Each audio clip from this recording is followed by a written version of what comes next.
In the 1950s, a surgeon named Leonard Cobb tested a popular heart surgery. He performed the real operation on half his patients. On the other half, he made the incision, opened the chest, and then sewed them back up without doing anything. Both groups reported dramatic improvement.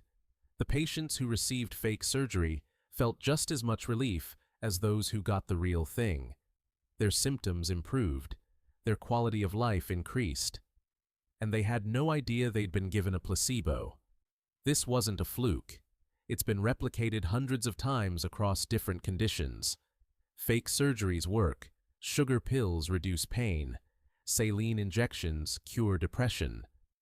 The placebo effect is not all in your head. It's in your brain, your immune system, your hormones, your genes. Your expectations literally change your biology, and that changes everything.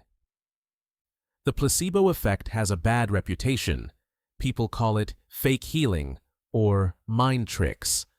In clinical trials, it's the background noise researchers try to eliminate. The real drug has to beat placebo to be considered effective. But here's what's strange. Placebos are effective, often powerfully so. In some conditions, pain, depression, Parkinson's, IBS, placebo responses are so strong they rival or even match pharmaceutical treatments.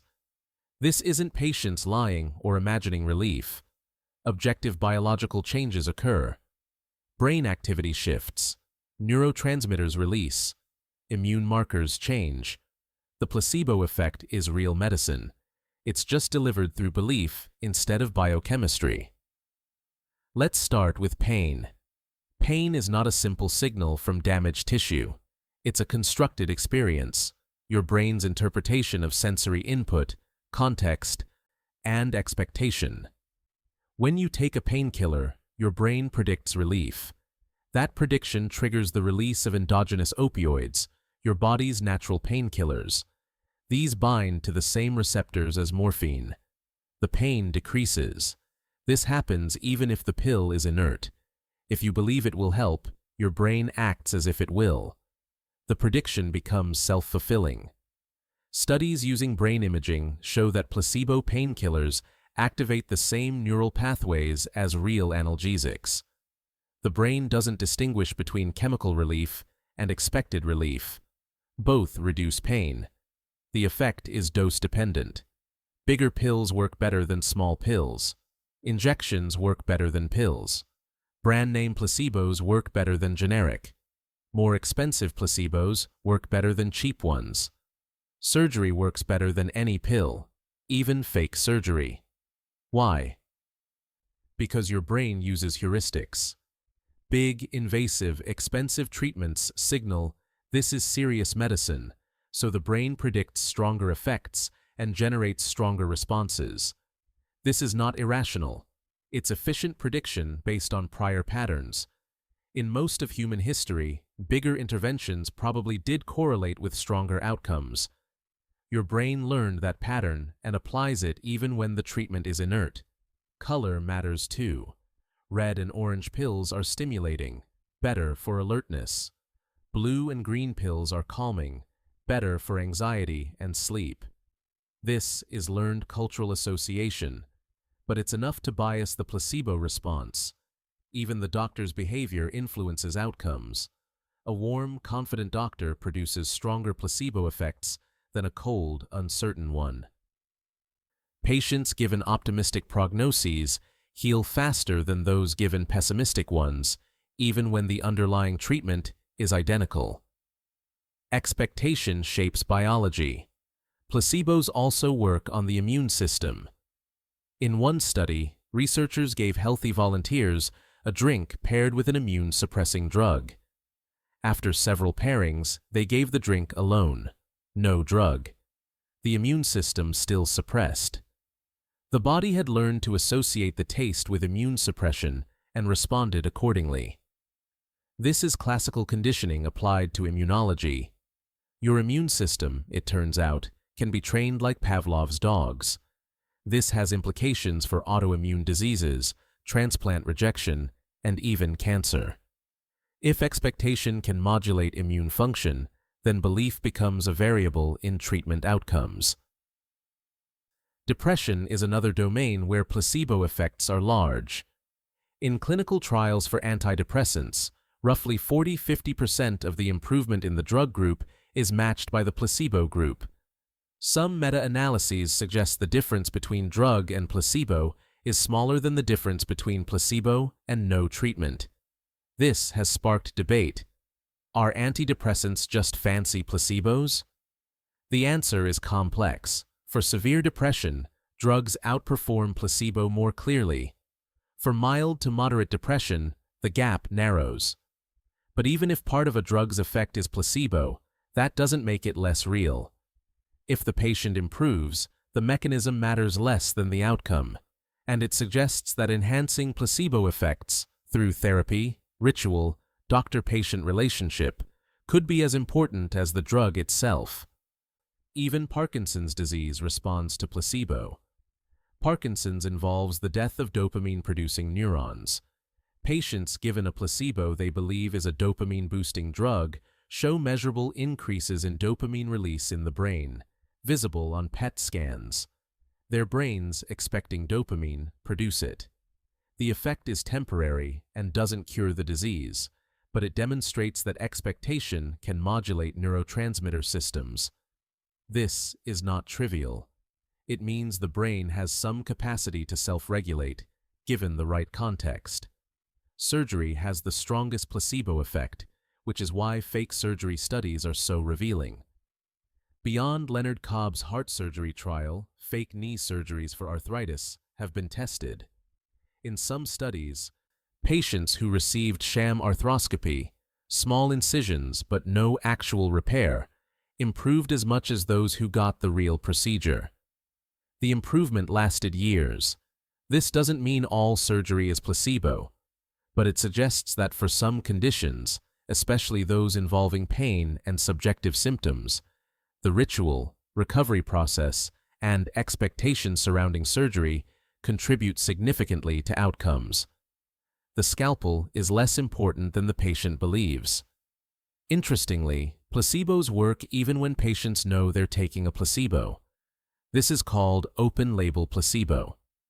In trials for IBS, chronic pain, and depression, patients told, "This is a sugar pill with no active ingredients, but placebo effects are real," still experienced significant improvement. Why? Because the framing creates expectation. You're told placebos work. You trust the doctor. Your brain predicts relief and generates it. Deception isn't necessary. Context is enough. So what's actually happening biologically? Placebo effects are mediated by several systems. The endogenous opioid system is involved in pain relief, the dopamine system in Parkinson's and reward-related conditions, the endocannabinoid system in stress and mood, the hypothalamic-pituitary-adrenal (HPA) axis in immune and inflammatory responses. The prefrontal cortex and anterior cingulate cortex, brain regions involved in expectation and emotional regulation, show altered activity during placebo responses. The brain is not passively receiving a treatment. It's actively predicting and adjusting physiology to match that prediction. This is predictive processing applied to medicine. But there are limits. Placebos don't cure bacterial infections. They don't shrink tumors, though they can improve quality of life in cancer patients. They don't set broken bones or reverse organ failure. Placebo effects are strongest in subjective, symptom-based conditions: pain, nausea, fatigue, mood. They're weaker in conditions with clear, objective pathology that doesn't depend on brain regulation. You can't placebo your way out of appendicitis. But for a huge swath of human suffering, chronic pain, anxiety, depression, insomnia, digestive disorders, placebo effects are substantial and clinically meaningful. This raises ethical questions. If placebos work, should doctors prescribe them? Traditionally, that's been considered unethical because it involves deception, but open-label placebo changes the equation. You can tell patients the truth and still get the benefit.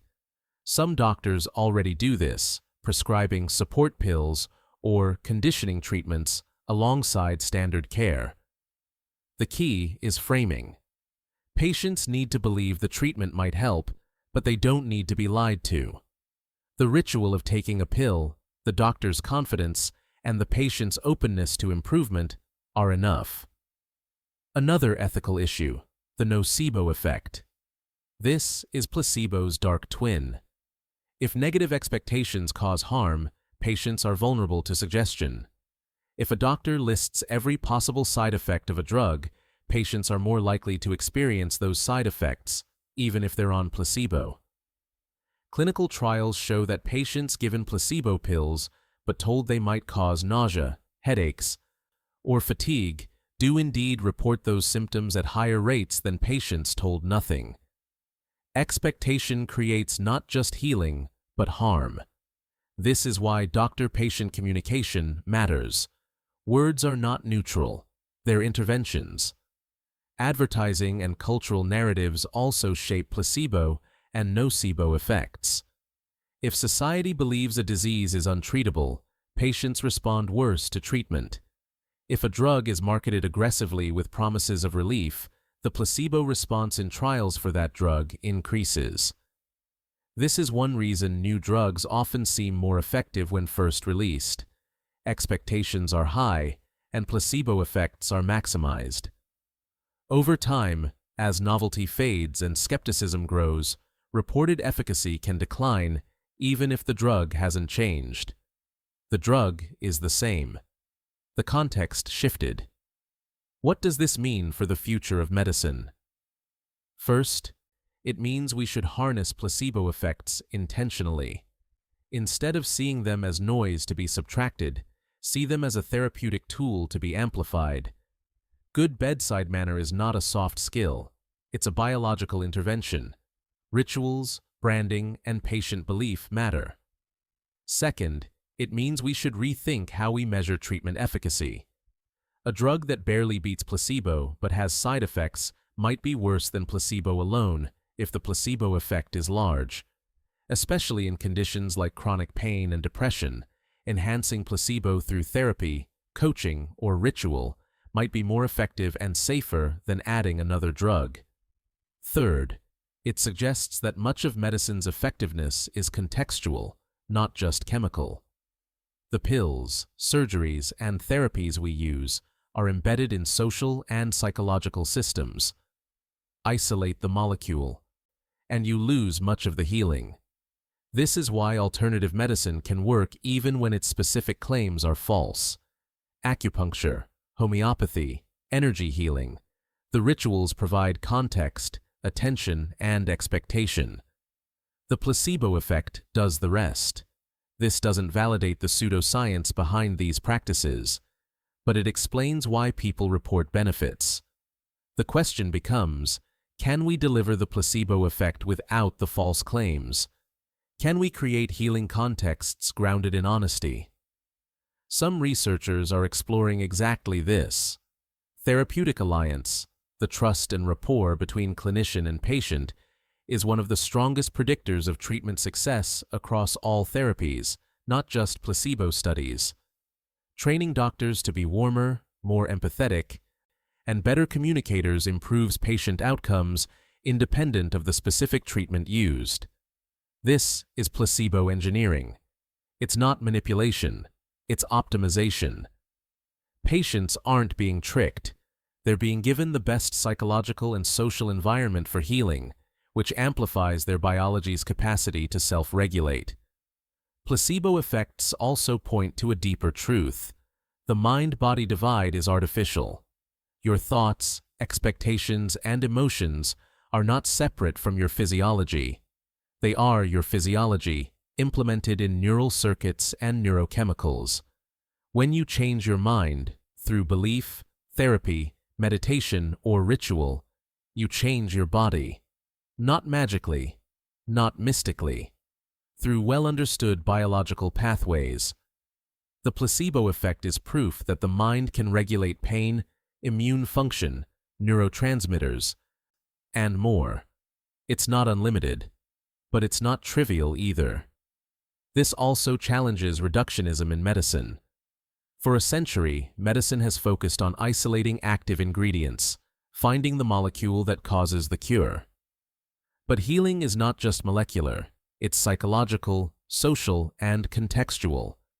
The same drug can have different effects depending on how it's given, by whom, in what setting, with what explanation.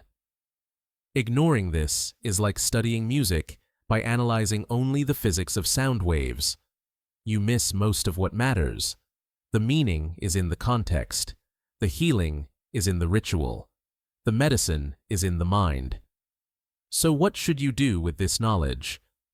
First, recognize that your beliefs about your health influence your health.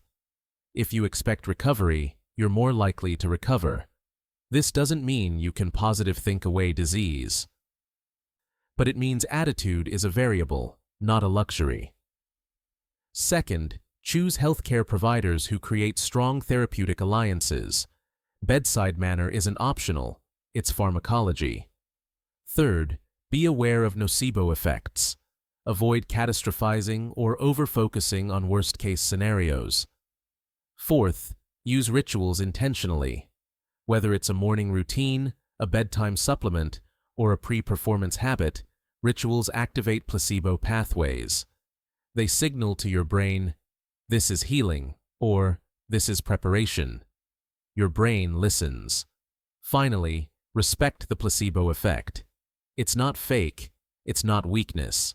It's your brain doing what brains evolved to do, predicting, adapting, and self-regulating. The fact that sugar pills can reduce pain, or that fake surgery can relieve symptoms, is not an embarrassment.